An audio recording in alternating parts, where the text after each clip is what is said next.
remarquable, c'est le fameux lac Parime, qu'on retrouve au milieu de toutes les cartes d'Amazonie. Ce lac de 800 km de large sur 200 km de haut, où se trouvait l'Eldorado.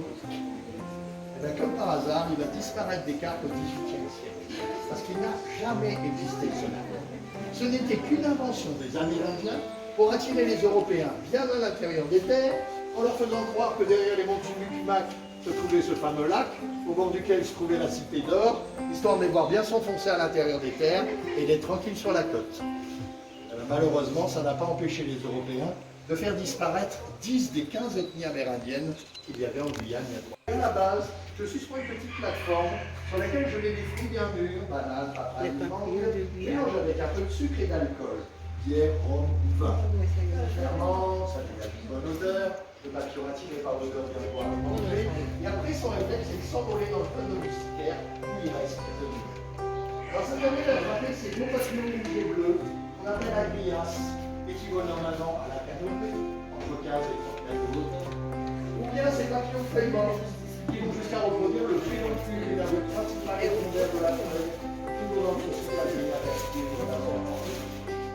Les petits bleus là qui ressemblent à des morphos en miniature, eux on les surnomme les foufous, parce que quand vous les voyez en forêt, c'est un hyper bleu qui passe à côté de vous, impossible à identifier et encore moins à attraper, donc il y a qu'à mettre le piège à la lame pour espérer les capturer.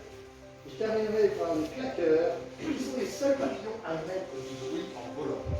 C'est un petit avec leur aile, et vous avoir des petits échappés électriques au-dessus de la tête. Et en fait, c'est un moyen pour Musée des insectes. On est à la musée des insectes de Cacao. Et là, vous avez une petite aperçu. On voit les différentes espèces de papillons.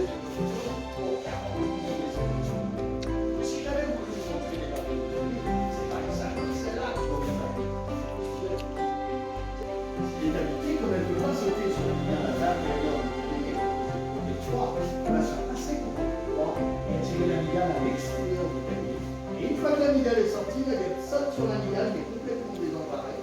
Elle la paralyse, elle prend son œuf dedans, elle la ramène à l'intérieur du panier pour qu'elle reste à l'abri des autres prédateurs. Et la larve de la guêpe va se nourrir de l'amygdale jusqu'à ce que l'amygdale en meure et que ça donne sa guêpe.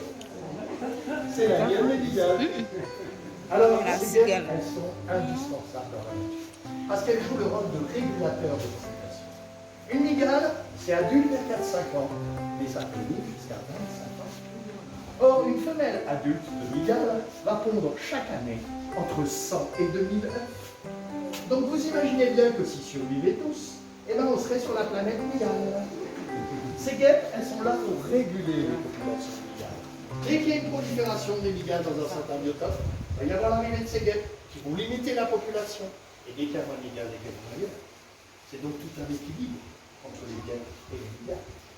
Et vous pouvez très bien vous promener sur un lion en forêt, vous faire doubler par une guêpe exil, l'avoir plongé dans un terrier, l'avoir ressortir avec la mygale, même la prendre en photo à 50 cm. Hein.